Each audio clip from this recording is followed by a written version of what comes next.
Hello everyone. आज हम पढ़ने वाले हैं एरिथ्रोपोइसिस के बारे में। ठीक, एरिथ्रोपोइसिस क्या होता है और इसकी ज़रूरत क्या होती है हमारे बॉडी के लिए, उसके बारे में हम आज डिस्कस करेंगे। ठीक है, तो सबसे पहले हम शुरुआत करते हैं एरिथ्रोपोइसिस। ठीक, इसका मतलब क्या होता है।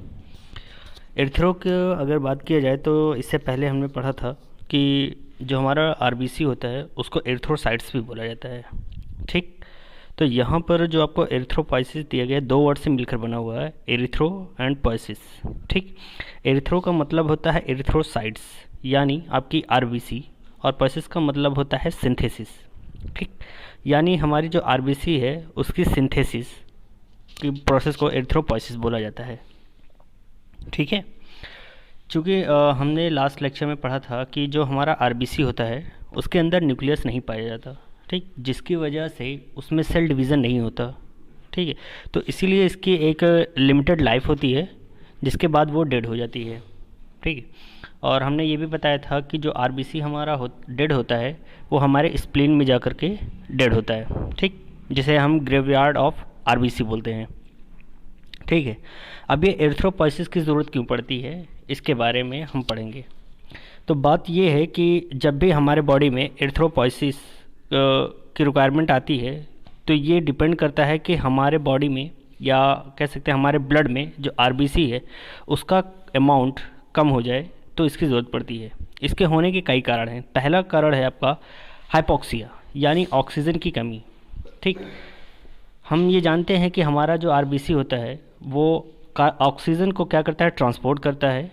ठीक है, यानी जब भी हम एयर को इनहेल करते हैं तो हमारे लंग्स के पास से ऑक्सीजन को कैरी करके पूरे बॉडी में सर्कुलेट करना होता है आरबीसी का।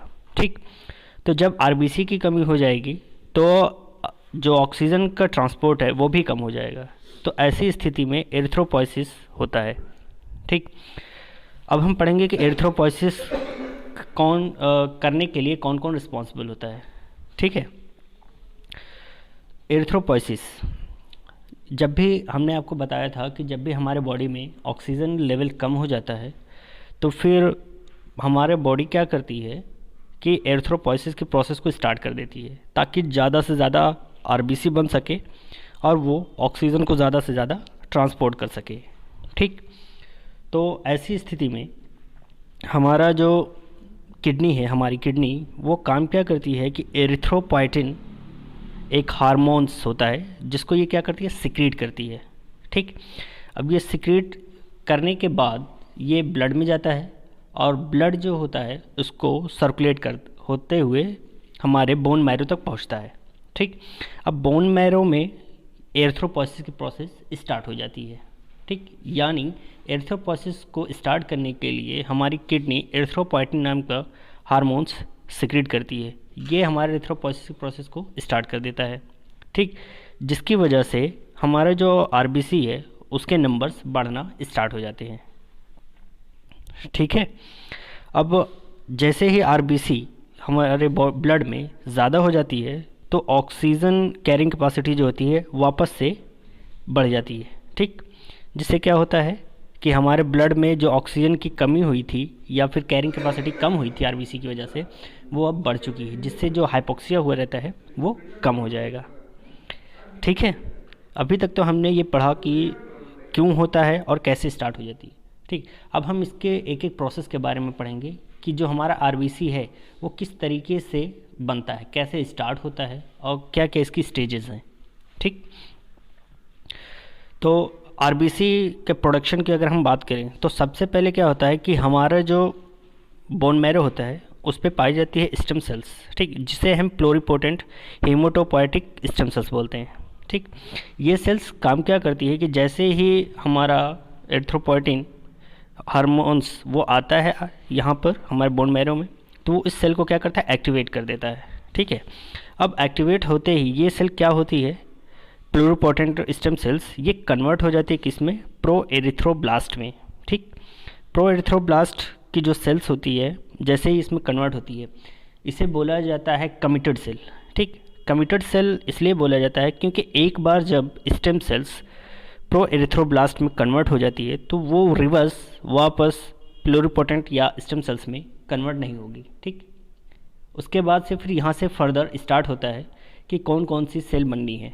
ठीक, अब जैसे ही प्रो एरिथ्रोब्लास्ट सेल का डेवलपमेंट हुआ, ठीक, उसके बाद फिर उसके नेक्स्ट अगले दिन क्या होगा, एरिथ्रोब्लास्ट में कन्वर्ट हो जाती है। ठीक, जिसे हम नॉर्मोब्लास्ट कहते हैं। ठीक, अब ये जो नॉर्मोब्लास्ट है इसकी 3 प्रोसेस होती हैं, बेसोफिल एरिथ्रोब्लास्ट, पॉलीक्रोमैटोफिलिक एरिथ्रोब्लास्ट और ऑर्थोक्रोमैटिक एरिथ्रोब्लास्ट। ठीक, अब एरिथ्रोब्लास्ट में जो 3 प्रोसेस होती है, तो जो बेसोफिल एरिथ्रोब्लास्ट होता है ये काम क्या करता है कि जो न्यूक्लियस की साइज़ होती है, यहाँ पर देखें आपको न्यूक्लियस दिख रहा होगा, ये पर्पल कलर का, इसकी साइज़ हमने पहले क्या देखी थी, जो हमारा प्रो एरिथ्रोब्लास्ट है इसमें इसकी साइज़ बड़ी थी। जैसे ही ये एरिथ्रोब्लास्ट में आया उसकी जो न्यूक्लियस है वो छोटा होता चला गया। ठीक है, ऐसे ही हमारी जो एरिथ्रोब्लास्ट की ये जो सेल्स हमारी छोटी होती है वो इसी की वजह से होती है, यानी ये जो प्रोसेस है पूरी आपकी बेसोफिल एरिथ्रोब्लास्ट। ठीक, यहाँ पर ठीक, ये काम क्या करता है कि हमारे जो न्यूक्लियस होते हैं उनकी साइज़ को रिड्यूस करना स्टार्ट कर देता है। ठीक है, फिर नेक्स्ट स्टेज में हमारा जो न्यूक्लियस है वो और छोटा हो जाता है, उसके बाद ऑर्थोक्रोमैटिक एरिथ्रोब्लास्ट। ठीक, और इस स्थिति में हमारा जो न्यूक्लियस होता है और सबसे छोटा हो जाता है, और उसके बाद यहाँ पर हमारा जो न्यूक्लियस होता है इस स्टेज में न्यूक्लियस हमारे आरबीसी से बाहर हो जाता है। ठीक, और इतना प्रोसेस करने में लगभग 4 दिन लगते हैं। ठीक, यानी स्टेम सेल से अगर बात किया जाए, यहाँ से आपके एरिथ्रोब्लास्ट तक की जो स्टेजेस है यहाँ पर करीब 4 दिन लगते हैं।